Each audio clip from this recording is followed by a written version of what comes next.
Welcome. You're listening to Jay's Analysis. Experiences in my graduate and undergraduate days.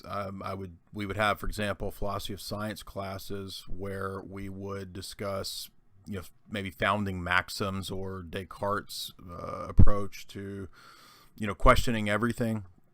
And then when we perhaps take that methodology to questioning all of our founding maxims, to the professor's actually founding maxims and worldview, it doesn't go so smoothly. So yeah, you're not intended to actually ask the professor about his reasoning, say in a cosmology class, for beginning of talking about the documentary hypothesis. What exactly that has to do with cosmology, I don't know. But yeah, so like the first day of my cosmology class, the professor's up there talking about in astronomy. He's talking about the Yahwist, the Elohist, the priestly, and the Deuteronomist documentary hypothesis. And I said, what does this have to do with cosmology? He says, well, the purpose of this, of course, is to deconstruct all of your previous assumptions and religious presuppositions that you had about how the world is structured, and to instead bring in scientism and enlightenment and all this stuff. And I said, well, so what's your starting point? And he says, well, my starting point, of course, is a basic empiricism, that we go by what we learn from our five senses, and the scientific method. And I said, so can you explain to me how the scientific method that you just talked about can be demonstrated through the scientific method? And he literally sat there for about 5 minutes staring at the chalkboard thinking. And then I think I was told to leave the class. So yes, that's a great point.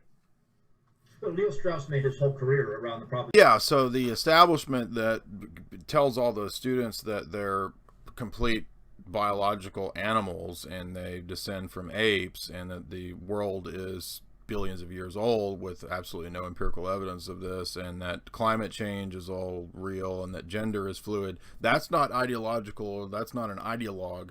That's reason and rationality and objectivity. But a person who's interested in medieval philosophy or realism or Platonism, and I experienced the same thing too. I actually bitched about the fact that in our normal course of philosophical education at my university, everything went up to we did a little bit of Plato and Aristotle, and then it skipped to Descartes. So there's no philosophical anything for 2,000 years or so. We just got to skip straight through all through the patristic era, all through the Middle Ages, and they actually instituted some medieval courses, which were better than I expected after I bitched about it. But yeah, that's what we expect, right? So there's no ideological impetus or motive behind climate change. Oh no, or these typical politically propagandized subjects, or these hot button topics that came up in most of my classes, by the way, as well as gender fluidity. In Shakespeare classes, we're talking gender fluid stuff. I mean, what does that have to do with Shakespeare? It has absolutely nothing to do with Shakespeare, but that's how it goes. We're scientists. We can conceive of anything. You must learn to distinguish between smut and science. Science? Ooh, la-di-da. That is a scientific fact, huh? Put your trust in the scientific method. Put your faith in the scientific method. I have enough faith in the scientific method. What were you... was this ever about science? Those damn scientists, they don't know what they're doing. That's bad. Melanie, I can't even hear you. It's just noise coming out of an ugly scientist. The fact that science can account for everything. Science is omnipotent.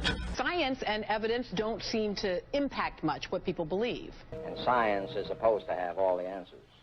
Oh, now, don't speak to me of antiquated notions like a soul. I mean, you're a scientist. Can you measure a soul? Can you measure it? Huh? Science is full of coincidences. And I freaking love science. I don't believe in God. I believe in science.